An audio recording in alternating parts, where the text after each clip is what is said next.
up, folks? It's your man 100 Days of Summer. In this video, I want to go to part 2 of the secret to manifesting your desires. So I want to pick up where I left off in the last video, which was basically if you want to be able to manifest your desires, you have to be able to develop the ability to create memories of future events that haven't happened yet.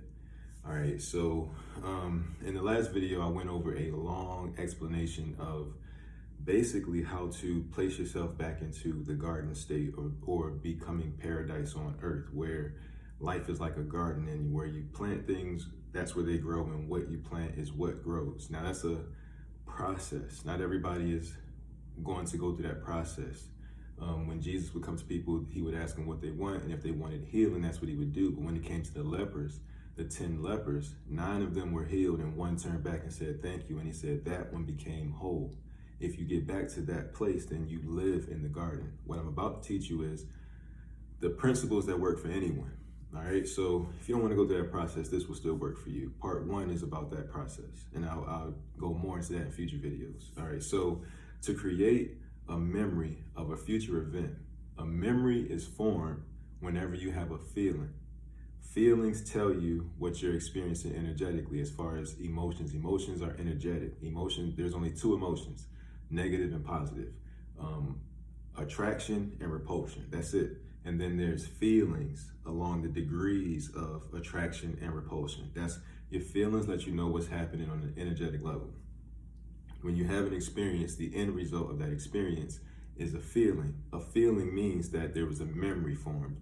A memory is nothing more than when 2 neurons in your brain, the cells of your brain cells are called neurons.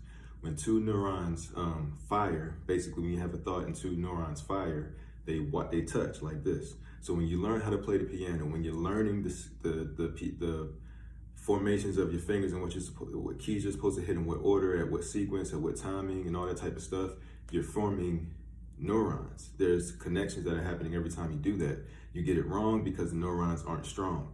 The more you practice, the stronger, the more they come together, the longer they stay together, the stronger they form.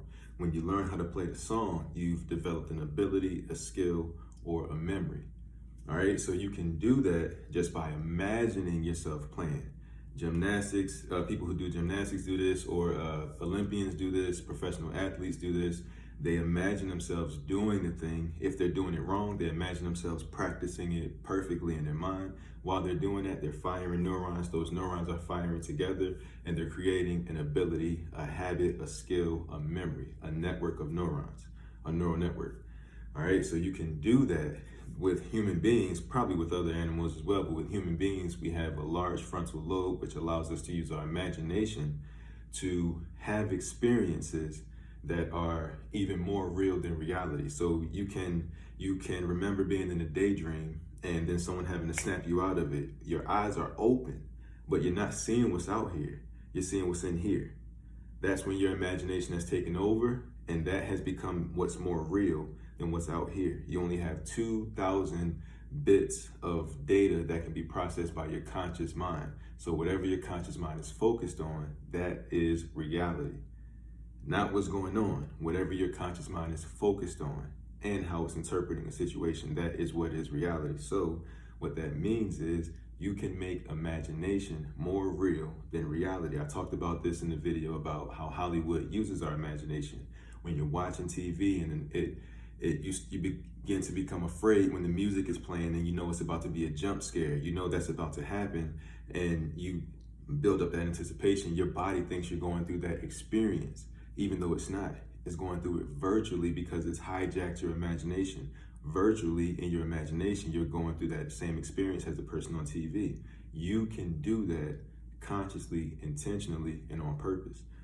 So I talked about this in the last video as far as using memories, because memories are virtual experiences. Memories are experiences you had in the past that caused some type of emotion or feeling that caused a memory. Your neurons to come together and form a network about that particular experience. When you go back and think about that experience, you relive it, and then you experience the emotions or the feelings of the past.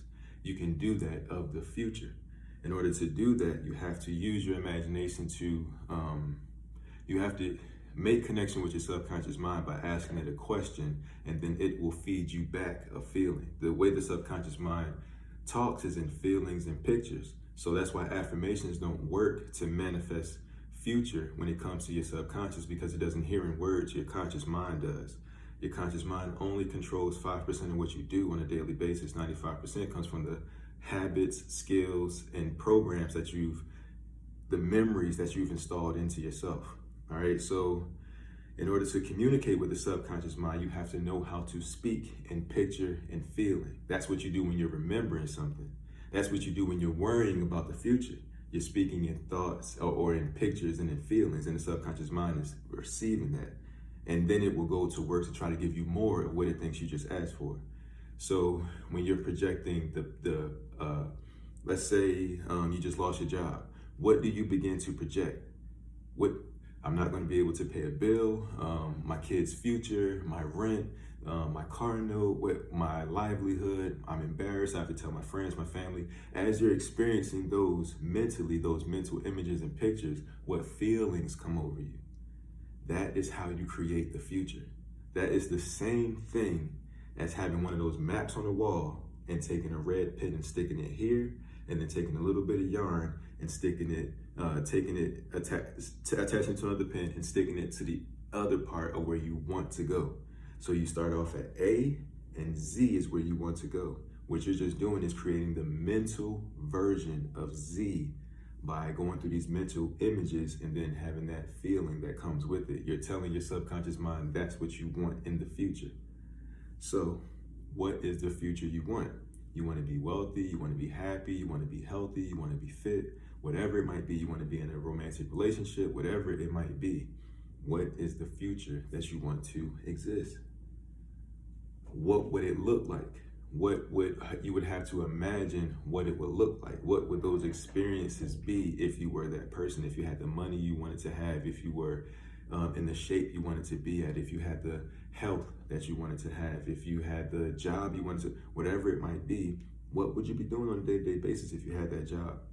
Imagine it. Because as you imagine what that life would be like if you were the person you want to be, as you're going through those mental images, that will trick your body into thinking that that is real, superseding the current reality, your current situation, what you're currently being fed. You'll supersede that with a new reality. That energy stream will then feed in. You'll experience an emotion, which will conjure a feeling. That feeling will tell your body, this is real. This is what I want, more of this. And when you've had that feeling, it means that your neural network or neurons have come together. You do that over, just like when you're learning to play that song on the piano. You do that again, stronger, again, even stronger, again, even stronger, again, until it's just like walking, until it's just like talking, until it's just like riding a bike, until it's just like driving a car. All things you had to do consciously, all things you failed at initially, and then one day your neural network was in place and you created a memory of that thing, and it became a habit, an ability, a skill that is still with you to this day. You can do the same thing of a future event, a future personality, because that's really what it is.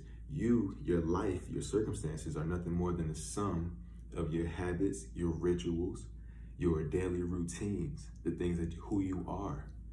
If you want to change your external circumstances, you have to change your internal person, your personality, because that's what your reality is. Your personality creates your personal reality. So you have to learn how to change that. You change that by changing your neural network, by imagining what you would be, who you would be, what you would be, how you would feel, what you would experience if you were the person, or if you had the things that you would like to have. In doing so, you will create an entire life of virtual experiences and memories. And the way the subconscious mind works is it has to make your outside line up with your inside, because that's called sanity. An insane person has an internal belief system that doesn't match up with their reality. That's also how faith works. You have to be insane, inwardly sane. But the way sanity works is the subconscious mind has to make the outside match up with the inside. So when you've created these memories of future events that haven't happened yet, the subconscious mind's job is to then go out and create circumstances that manifest that life. What you're basically doing is creating a new comfort zone, because what the subconscious mind's job is to do, it acts like a thermostat in a house. When it gets a little too cold or too warm, kicks on the air, brings the temperature back down to the comfort zone, the comfort temperature. When it gets too cold, kicks in the heat, brings the temperature back up to the comfort area. That's how you are with your personality. You become a little below who you believe that you are. Comfort zone kicks back in, makes you do things that get you back into that comfort area. You become above who you think you're supposed to be.